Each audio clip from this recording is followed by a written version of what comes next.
tim SAR-nya udah 5 kali karena Iya. ombaknya ini jadi saya dianggap meninggal. Perawat di Jepang Iya. gaji minimum 25 juta. Oke. Perawat di Kanada gaji minimum 40 juta, 50 juta. Oke. Perawat di Amerika bisa sampai 50 sampai 100 juta. Ya. Ini kan bagian dari campaign dari Migrant Center tadi ya. Mm. Mungkin bisa cerita soal itu Mas, launchingnya kapan dan segala macam mungkin. Launchingnya tadi Barusan? launching pertama Oke. Migrant Center. Saya harapkan ini jadi satu ekosistem kecil tetapi menjawab banyak masalah selama ini. 3 kata untuk Semarang. Ya, pemberontak. Pemberontak. Oke, cukup. Gens Talk, ngobrol ringan, insight nendang.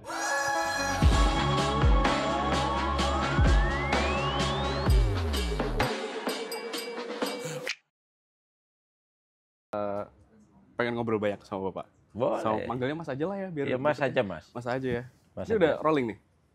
Oh, oke. Gens Talk. Selamat siang, selamat pagi, selamat malam. Kalau di sini sih siang ya. Kita lagi mau ngobrol-ngobrol sama tamu spesial. Kalau saya bilang track recordnya luar biasa. Dan kita kan banyak diskusi mengenai sesuatu yang lagi hot, sesuatu yang lagi banyak dibicarakan sama masyarakat, terutama Gen Z. Kalau kita bicara Gen Z itu apalagi punya pikiran kalau hidup dan juga bekerja di luar negeri itu adalah sesuatu yang keren. Tapi kalau dari apa yang saya biasa obrol sama kawan-kawan saya, ada sedikit mispersepsi bahwa view-nya bukan dalam living di sana, tapi view-nya adalah view liburan. Sementara dua hal yang berbeda. So, hari ini spesial banget di Gens Talk, kita kedatangan tamu, seorang Menteri Pelindungan Pekerja Migran Indonesia, Mas Haji Abdul Qadir Karding SPI MSI. Welcome to the show, Mas. Makasih, Mas Wo. It's a pleasure buat bisa Thank you ngobrol di sini. atas kesempatan ini. Iya, saya mau memulai obrolan kali ini tuh gimana rasanya pulang, Mas?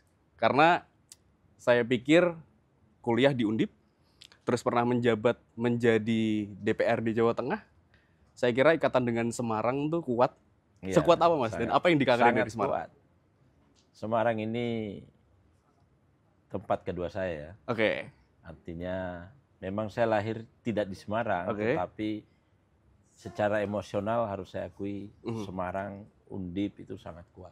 Tadi Karena habis saya dari sana berproses juga. selama di sini ya. Selama. Jadi Saya tuh teringat kalau tadi. saya datang ke Semarang ini kayak Kayak apa, Mas? HP baru dicas lagi. Asik. Kalau bahasa anak Gen Z adalah recharge energi. Dicas. Katanya sih harus work life balance ya. Iya, Tapi iya. mengamini hal itu nggak, Mas? Work life balance nggak? Mengamini itu juga. Ya harus balance memang. Harus balance ya. Harus balance. Tapi itu menurut saya belum menjawab pertanyaan tadi, Mas. Soal apa yang dikangenin dari Semarang, Mas? Semarang ini satu ya suasana apa ya, lingkungannya enak Lingkungan. ya. Asik. Enggak terlalu aneh-aneh, yang kedua enggak macet, makanannya juga asik-asik. Oke. Ada mie-nya enak, ayam gorengnya enak. Oke, gitu, Mas. Saya banyak kenangan di sini. Banyak ya. kenangan. Nggak tahu Pahit masih ada kayaknya tuh yang di dekat gereja situ tuh. Iya. Yang bukanya jam 11 malam. Itu saya kangen itu sih. Saya mau ngebawa obrolan ini ke arah ini, Mas. Dulu menjabat di legislatif. Terus akhirnya sekarang masuk ke ranah yang memang bisa dibilang eksekutif nggak sih, Mas, ini, Mas? Ya, eksekutif. Eksekutif kan? Iya. Eksekutif. Jadi kalau naik pesawat sudah otomatis eksekutif walaupun kita di ekonomi. Masuk. Mas, saya mau nanya soal ini kan sebenarnya kalau kita bicara dalam konteks tema kita, pekerja dari luar negeri, apalagi sekarang Mas Menteri ini membidangi terkait dengan migran, begitulah ya. Seberapa urgent sih, Mas, yang tadinya ini sebuah badan sampai akhirnya itu dibentuk menjadi kementerian begitu? Jadi gini ya, jadi Pak Prabowo sendiri secara pribadi itu memang dari dulu punya concern yang cukup kuat terhadap pekerja migran. Dulu itu ada kasus ketika beliau belum jadi apa-apa. Oke. Belum presiden, belum menhan, macam-macam. Ada kasus warga kita hukuman mati di mana? Kena hukuman mati di Malaysia. Namanya Wilfrida dari NTT. Atas usaha beliau menadvokasi waktu itu tuh Wilfrida hari ini sampai masih hidup dengan tenang sama keluarganya di NTT sana. Nah, makanya beliau menekankan kepada saya, Anda jadi menteri itu utamakan perlindungan. Oke. Makanya undang-undangnya namanya Undang-Undang Pelindungan Pekerja Migran 18/2017. Nama kementeriannya Pelindungan Pekerja Migran. Itu karena itu. Yang kedua, pekerja migran kita di luar negeri itu prosedur maupun unprosedur itu minimal 8 juta. Minimal 8. Suatu jumlahnya Mas, jumlah yang sangat besar. Bisa naik, lebih. Mas, ya? Saya kira sekitar 5 sampai 6 juta aja. Oh, lebih. Lebih ya? Lebih. Yang prosedur aja 5 juta lebih, 5,2. Apalagi yang prosedural bisa lebih gede. Nah, karena banyak itu kemudian itu potensi. Apa potensinya? Potensi remitansi devisa, uang masuk ke negara. Jadi setiap tahun kemarin kita dapat uang masuk itu 253,3 triliun. Nomor 2 terbesar setelah migas. Wow. Nah, gede. Jadi kalau ini dikelola secara baik, maka akan sangat baik. Saya sedikit cerita. Kita lagi bonus. Bonus demografi. Angkatan kerja kita membludak. Investasi yang masuk, investasi rata-rata padat modal. Tenaga kerja banyak digantikan oleh teknologi. Betul. Ya, padat karya mulai tutup. Tekstil nggak bisa bersaing macam-macam, ya kan? Artinya, pertanyaannya bisa nggak kita menyerap ini dengan cukup instrumen investasi doang? 152,2 juta loh. Angkatan kerja kita tiap tahun tambah 4 juta. Oke ya, 4 juta. Bisa nggak? Nggak bisa. Nggak bisa. Gensi ini mau kerja di mana? Nah, ada pilihan lain. Yang pilihan ini menurut saya jauh lebih baik kalau saya, bukan karena saya menteri dalam negeri, menteri pelindungan pekerja, lebih pada bekerja dalam negeri. Kenapa begitu, Mas? Satu ya, gaji. Nih, gaji Din. Bekerja sebagai, ini yang perawat aja, perawat di Jepang, gaji minimum 25 juta. Perawat di Kanada, gaji minimum 40 juta, 50 juta. Perawat di Amerika bisa sampai 50 sampai 100 juta. Sekarang kita ambil Jepang aja. Jepang, 25 juta. 25 juta kerja di Semarang berapa bulan? 3 juta kan? Betul. UMK 3 juta, 25 bagi 3. 8 ya. 8 bulan kerja di Semarang, baru dapat 1 bulan di Jepang. Itu satu. Yang kedua, orang yang berantau ke luar negeri, pasti terjadi transfer pengalaman yang baru. Setuju. Pasti dapat transfer knowledge yang baru. Pasti dapat transfer skill yang bagus. Saya setuju, Mas. Iya kan? Setuju. Yang terpenting anak-anak muda, tidak ada orang besar hari ini di dunia yang nggak punya jaringan internasional. Kalau Anda bekerja di sana, bangun jaringan dong. Saya, Mas, saya tinggal di sini, di Semarang. Tapi pekerjaan utama saya adalah sebagai pengisi suara. Nah, iya dan klien saya kebanyakan internasional. Iya kan? Nah, kalau nggak punya jaringan gimana? Nggak bisa. Jadi jangan dilihat pekerja migran ini hanya pembantu rumah tangga, asisten rumah tangga. Nggak boleh. Sekarang Arhan, Erick Thohir dulu itu punya saham di Inter Milan. Kemudian Sri Mulyani bekerja di IMF. Kemudian Habibie bekerja di Jerman. Itu semua pekerja migran. Mas, tapi saya menarik nih. Mengenai soal, saya nggak tahu ya Mas, ini terms yang saya beberapa kali diskusi dengan kawan-kawan saya begitu. Ada sedikit terms yang didikotomi, Mas. Kalau diaspora, itu adalah untuk teman-teman yang berada di universitas, bekerja di perusahaan yang oke. Sementara untuk yang di bawah ini, yang sebagai di manufaktur, baru manufaktur, disebut pekerja. Pekerja gitu, Mas. Enggak, kalau menurut Undang-Undang 18/2017, Undang-Undang Pelindungan Pekerja Migran, yang disebut PMI atau pekerja migran Indonesia itu adalah orang yang bekerja di luar wilayah Indonesia dan mendapatkan upah. Titik ya, Mas. Siapapun yang bekerja di luar negeri dan dia orang Indonesia dan dapat upah, itulah pekerja migran. Clear ya Mas ya? Clear ya itu ya? Undang-undang loh. Betul. Jadi itu kan persepsi tadi. Persepsi, betul. Makanya saya pengen tahu nih untuk diluruskan mungkin, atau mungkin dari undang-undang seperti apa. Mau gitu kan. dia bekerja sebagai CEO yeah. atau dia bekerja di perusahaan besar sebagai manajer hotel ataupun pilot ataupun IT, dia tetap pekerja migran. Oke, Mas, saya mau track back. Sebenarnya ini kementerian yang baru, walaupun sebelumnya sudah ada badannya ya, Mas ya. Badan. Tapi memimpin sebuah apa ya, kementerian yang baru, apalagi dengan persona yang dimiliki sama Mas Menteri sendiri, saya tuh penasaran, Mas. Pernah menjabat menjadi DPR RI Komisi 3 dan juga 7 yang berkecimpung di HAM, hukum dan segala macam. Dan saya tadi sempat mendapatkan sebuah cerita bahwa spirit untuk menjadi servant lah ya untuk masyarakat, menjadi aktif bersuara itu datang dari sebuah kejadian yang terdampar di pulau kalau tidak salah. Iya. Dan itu sangat mengubah persepsi dari Mas Menteri sendiri. Ya, dulu waktu saya kuliah ya, ada kejadian lah. Saya latihan diving. Itu kemudian ke bawah ombak, kemudian saya harus gantung di bagan ya, namanya bagan itu bambu-bambu yang dibuat seperti tempat untuk kumpulnya ikan itu. Dan bagannya itu udah bagan tua, sehingga orang kira saya naik situ itu malam-malam, ada yang lewat itu dikira saya setannya penunggunya, jadi dia lari Pak.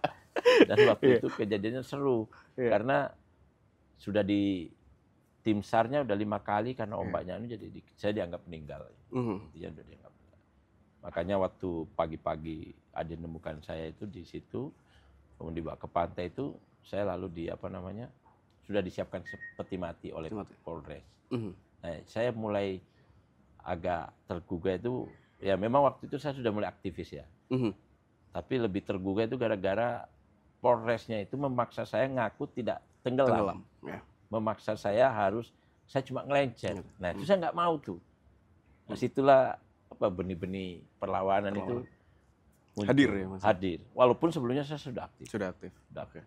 Itu menjadi spektrum nggak sih Mas untuk memimpin sebuah kementerian yang baru dengan spirit yang tentunya dengan angka tadi disebut 7-8 juta itu perlu spirit yang firm banget itu? Ya namanya kementerian baru.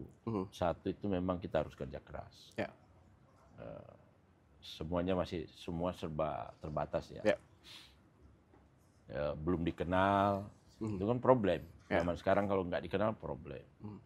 Pegawai kita juga terbatas jumlahnya, jadi masih sangat terbatas. Yang kedua, saya memahami jadi menteri ini panggilan kehormatan dan panggilan negara. Saya udah pernah jadi DPRD 2 periode pimpinan di Jawa Tengah sini. Pernah jadi DPR RI 3 periode dan sudah malah melintang di dunia politik. Jadi menurut saya ini saatnya saya agak serius mengabdi. Berbuat baiklah. Hidup saya, umur saya juga udah 50 lebih. Kalau itba sama Nabi berarti tinggal 13 tahun, tinggal 12 tahun. Ya saya ingin gunakan umur saya ini untuk berbuat baik. Karena negara ini sudah terlalu banyak memberi. Time to giving back ya Mas ya. Oke, Mas, kita masuk ke konteks sekarang.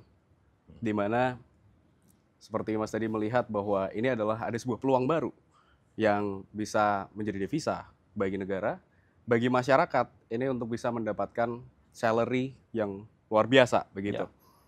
Tapi saya selalu percaya bahwa sesuatu hal yang datang tuh ada sisi positif dan negatif. Salah satu yang negatif, instrumen yang sering dibicarakan adalah kekerasan.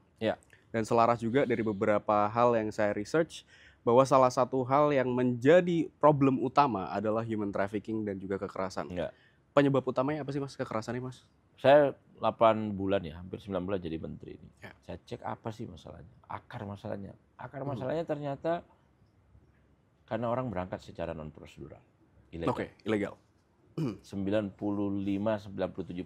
data yang saya punya yang mengalami kekerasan, mengalami human trafficking, mengalami eksploitasi, pelanggaran hak-hak kerja, itu rata-rata orang yang berangkat secara non prosedural. Nah, artinya kementerian saya salah satunya adalah harus fokus mencegah ini, membangun sistem supaya tidak orang lagi berangkat secara itu, bekerja sama dengan banyak pihak stakeholder, baik ke atas maupun ke samping, untuk kepentingan mencegah jangan sampai ini, termasuk berkampanye kemana-mana harus. Tapi gini Mas, saya kemarin meringkas ya dari beberapa sumber yang saya baca bahwa salah satu yang utama kan itu tadi kekerasan dan human trafficking. Yang kedua adalah hard skill-nya. Yang ketiga adalah soft skill yaitu bahasa. Enggak. Apakah tadi ditunjang juga karena tidak adanya hard skill dan juga Ya keterbatasan campur baur, bahasa? tapi kalau mau dipisah-pisah paling besar itu pengaruhnya itu Karena non-struktural. non struktural. Karena gini ya, kita lihat contoh Filipina. Filipina itu di Arab Saudi yang bekerja di domestic worker itu ada 380.000, lebih banyak dari kita hari ini. Oh, oke. Ya, agamanya beda Pak. Ya. Agama beda. Pekerjaannya sama dengan pekerjaan teman-teman kita dari sini. Nggak ada masalah. Nggak ada masalah. Artinya apa? Ketika dia berangkat secara prosedural, kita tahu dia siapa yang mengirim dia. Oke. Ya. Bekerjanya di mana. Ya. Ya kan? Pekerjaannya apa? Ya. Kontrak kerjanya apa aja yang diurus di sana. Di sana. Ya. Jam kerja diaturkah, tempat tinggal diaturkah, perlindungan asuransinya diatur atau tidak. Dan terdata oleh negara, sehingga kalau ada apa-apa kita bisa cek. Bisa tracking ya. Nah, kalau enggak kan susah. Nanti viral baru kita tahu. Betul. Ya enggak? Betul. Nanti viral baru kita tahu nih. Nah, itu problem utama itu. Yang kedua memang suka tidak suka. Agar martabat tenaga kerja migran kita ini bagus ke depan ya harus bagus skillnya dong. Masa kita mengirim terus domestic worker aja. Sementara stok angkatan kerja kita yang produktif banyak sekali. Kan itu kegagalan kita. Nah, kita harus membuat satu tata kelola yang bagus, ekosistem pelatihan yang bagus, kita latih mereka. Masyarakat mudah mengakses pelatihan, yang kedua murah, yang ketiga link dengan negara tujuan. Oke kan? Betul. Oke. Nah, kita harus link. Jangan banyak pelatihan, tapi kalau mau diterima kerja pelatih lagi. Itu kan yang terjadi sekarang sebagian besar kan gitu. Nah, sekarang kita model pelatihannya itu di modulnya kita ambil dari negara tujuan. Oh, oke. Jadi ada penyesuaian ya Mas? Harus disesuaikan, kalau enggak nanti enggak keterima gimana? Tujuan kita melatih mereka supaya mereka bekerja kan. Betul. Kalau pasarnya enggak sesuai demand-nya sama manajemen supply-nya nggak sesuai gimana dong? Iya betul. Kan nggak bisa. Betul. Nah, apalagi kalau di luar negeri biasanya sangat presisi ya Mas ya, dari keahliannya apa nyambung. gitu ya. Makanya saya bentuk kayak misalnya Migran Center. Jadi orang nggak perlu kemana-mana, udah di situ aja. Sudah nanti dia pelatihannya di situ, sertifikasinya di situ, pemeriksaan kesehatannya di situ, kemudian BPJS-nya mungkin di situ. Sudah. Kalau bisa pengurusan dokumennya nggak terlalu jauh dari situ, paspor, visa macam-macam. Jadi orang nggak butuh biaya besar. Informasinya juga di situ, mau kerja apa, negara mana, gaji berapa, sudah tersedia. Jabatan kerja apa, itu yang kita sekarang lagi susun. Jadi istilah saya ekosistem vokasi terintegrasi. Jadi harus ada integrasi. Yang kedua, mau tidak mau bahasa itu penting. Nah, saya memang sekarang ini sedang mengupayakan pelatihan bahasa di mana-mana, tetapi ada rencana yang lebih besar. Saya sudah lobby ke Kementerian Diknas dan beberapa tempat, paling tidak bahasa Inggris itu udahlah, jadikan bahasa kedua lah. Paling tidak di sekolah-sekolah SMK maupun perguruan tinggi ada vokasinya, kita ada kelas migran. Kelas migran ini untuk ekstrakurikuler. Jadi anak-anak sebelum masuk sekolah, sebelum masuk kuliah atau SMK, politeknik, peminatan, yuk besok mau kerja di mana? Yang bilang, saya mau di luar negeri. Nah, luar negerinya sudah, masukkan kelas migran. Nah, di situ di klaster. Nanti di situ klaster, yuk Jepang, Korea, Jerman, Eropa, klaster. Kita carikan aksesnya ke sana. Termasuk akses pembiayaannya. Nah, itu kita sedang diusahakan ya Mas ya. Sudah jalan. Karena sebenarnya itu salah satu hal yang saya concern juga sama beberapa teman saya Mas. Pada saat itu berawal dari obrolan warung kopi, ngobrol, terus salah satu yang dibahas adalah waktu itu data yang disampaikan sama Pak Gita Wirjawan kalau nggak salah, bahwa angka yang orang Indonesia yang dapat berbahasa asing itu sangat kecil sekali. Kecil. Di bawah 10% atau berapa saya lupa gitu. Dan itu Masuk akal. Itu apa ya, kalau kita lihat Tiongkok yang di Amerika, wow semua, India juga mereka menjadikan bahasa Inggris menjadi bahasa kedua. Ini adalah waktu yang tepat sih menurut saya karena ada bonus demografi dan segala macam. Bukan waktu yang tepat. Ya, Telat sebenarnya sudah harusnya telat. dari dulu. Mhm. Jadikan bahasa Inggris itu bahasa kedua. Oke. Mas, saya mau masuk lagi ke tadi kan sudah dibahas mengenai apa yang sudah dilakukan begitu. Peluangnya juga besar. Kalau kita bicara Australia kemarin beberapa waktu yang lalu sempat mengeluarkan visa khusus untuk pekerja kasar. Holiday Ya. Terus di Kanada juga sama, di Belanda juga sama. Dari pemerintah sendiri, dari Kementerian Mas sendiri, ada nggak sih pekerja sama langsung yang sudah dilakukan? Ada dengan Australia, ada dengan Kanada kita sudah ada beberapa provinsi. Dengan Amerika juga ada. Kita ada kerjasama dengan Eropa, Austria sudah kita bangun kerjasama, Jerman sudah ada, Polandia sudah ada. Ini mau buka beberapa titik lagi. Paling banyak di bidang apa Mas itu Mas? Macam-macam sih. Macam-macam ya? Ya, banyak permintaan. Ada yang teknik, ada yang operator, ada yang hospitality, ada yang nurse. Tapi sekarang ini paling banyak nurse.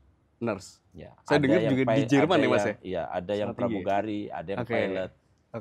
Banyak sih sekarang lebih beragam ya.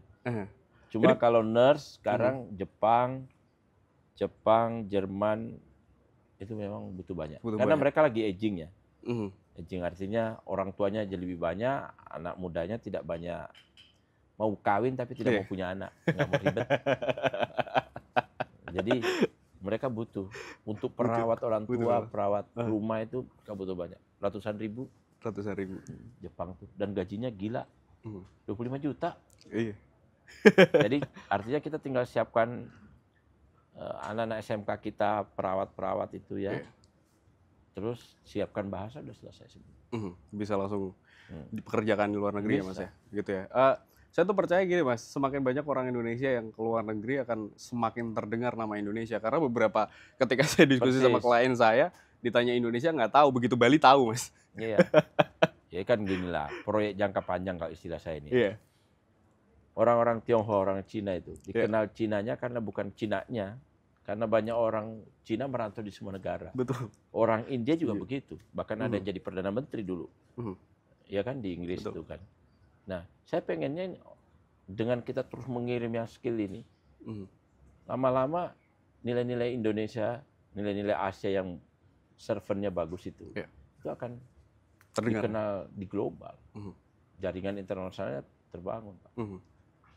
Oke. Jangka panjang ya. Jangka panjang. Saya sih selalu seneng kalau ngomong long term game Mas. Iya ya. Kalau short term games tuh kayak ya udah habis itu mau ngapain gitu. Kalau long term game kan mimpi gitu kan, tentang bermimpi bahwa kalau kita dari sejarah juga Indonesia punya bangsa yang besar dan segala macam, dulu dikenal secara internasional dengan baik. Keempat terbesar loh. Iya.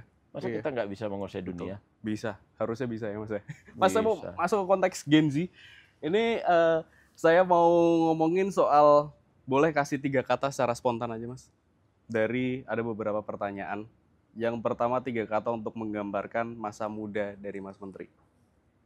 Ya, pemberontak. Pemberontak, oke. Rebellious. Hidup susah. Hidup susah, oke. Hidup susah. Lalu apa namanya? Tinggal sama orang. Tinggal sama orang. Ya. Oke. Kita masuk ke pertanyaan kedua. 3 kata untuk menggambarkan Gen Z saat ini. Gen Z saat ini mandiri. Mandiri. Tapi susah diatur. Anak saya terutama. Susah diatur. Ya, jadi dia punya, maksudnya dia punya pendapat sendiri. Aha. Lalu yang ketiga, saya kira potensi besar ke depan. Potensi besar ke depan. Oke, kita nyambung lagi. 3 kata buat orang yang nekat jadi pekerja migran ilegal. Ya, hidupnya akan terancam. Hidupnya akan hampir terancam. pasti mengalami kekerasan. Dan hampir pasti susah di negeri orang. Oke. 3 kata untuk Semarang. Semarang, kota yang homey untuk saya, kulinernya the best, dan masyarakatnya enak. Masyarakatnya enak. Asik. Kita kita mau ngobrol lagi soal peluang, Mas. Saya tuh selalu percaya bahwa orang-orang yang bisa melihat peluang sekecil apapun, itu yang akan menang di kemudian hari. Ya. Selain secara prosedural, Mas, yang dipersiapkan, hal apa lain, Mas, yang harus dipersiapkan? Skill tadi udah.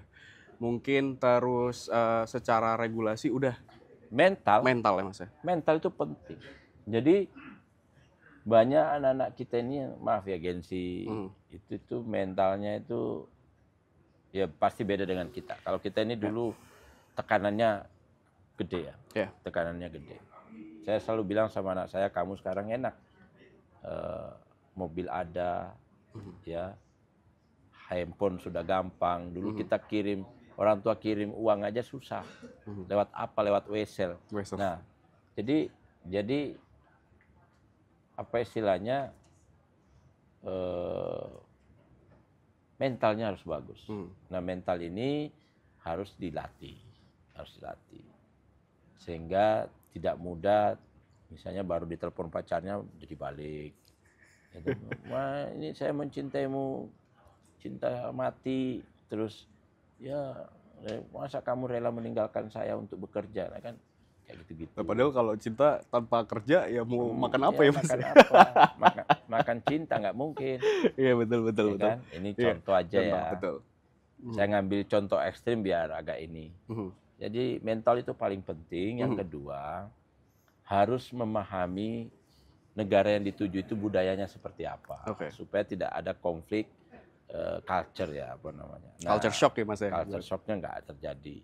Oleh karena itu di pelatihan itu juga diajarkan soal hal-hal seperti itu. Nah, yang terpenting adalah yang terpenting. Kalau sudah bekerja harus mengelola keuangan secara bijak. Jadi orang kaya itu bukan orang yang banyak gajinya, bukan. Berapapun gaji Anda, tapi kalau Anda tidak bijak mengelola keuangan, bakal miskin ulang. Karena sejatinya memanage ya, Mas ya. Nah, itu lebih penting. Ada lagi pesan saya. Apa lagi, Mas? Ketika sudah bekerja di sana, skill up. Mimpinya jangan cuma bekerja di situ. Pindah, kalau misalnya kerjanya di Taiwan, Malaysia, minta pindah ke Eropa. Sehingga bisa betul ada peningkatan karir global yang luar biasa. Mas, ini kan bagian dari campaign dari Migrant Center tadi ya. Mungkin bisa cerita soal itu, Mas, launchingnya kapan dan segala macam mungkin. Launchingnya tadi launching pertama Migrant Center. Saya harapkan ini jadi satu ekosistem kecil, tetapi menjawab banyak masalah selama ini. Jauhnya jarak, mahalnya dan sebagainya ini terjawab dengan Migrant Center karena dikelola dalam satu tempat. Itu jadi lebih ini. Saya merasa ini adalah sebuah solusi, Mas, karena pada saat ketika awal saya berusaha untuk mencoba untuk peruntungan di luar negeri, saya nggak menemukan banyak apa ya, misalnya kayak SAT deh. SAT aja susah banget kita untuk mencari itu SAT itu di mana gitu. Kita ini mau cari info ini di mana. Gitu. Nah, itu sekarang kita siapkan di media online, kita siapkan fisiknya juga selain di kantor kita di Migrant Center. Kita udah siapkan. Jadi informasi bisa dapat dari situ. Migrant Center ini tersebar di berbagai kota atau nanti kita akan bangun kerjasama ya, bangun dengan siapapun yang ini, terutama pemerintah daerah, kampus-kampus ini kita sedang lagi bangun. Sekolah bahkan. Mas, terakhir banget nih, Mas, 2045 dibilang menjadi bonus demografi. Mental harus dipersiapkan, terus berkunjung ke Migrant Center juga harus dilakukan. Kanal-kanal ini sudah dibangun untuk masyarakat. Ada pesan untuk masyarakat terakhir, Mas? Kalau saya pesannya satu aja. Kalau mau kerja ke luar negeri harus prosedural. Ya itu aja yang paling utama. Jangan teriming-imingi calo, jangan teriming-imingi gaji besar lewat online. Itu tanda-tanda Anda akan kena korban perdagangan orang. Ini saya nggak nakut-nakutin. Yang banyak korbannya tuh. Nah, jadi lewat jalur resmi aja, itu yang paling penting.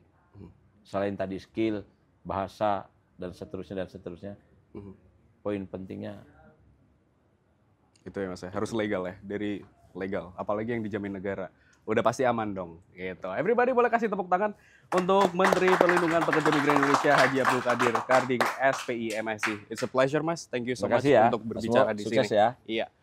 Kalau gitu kita jumpa lagi di edisi berikutnya. I'll see you in the next episode. Thank you.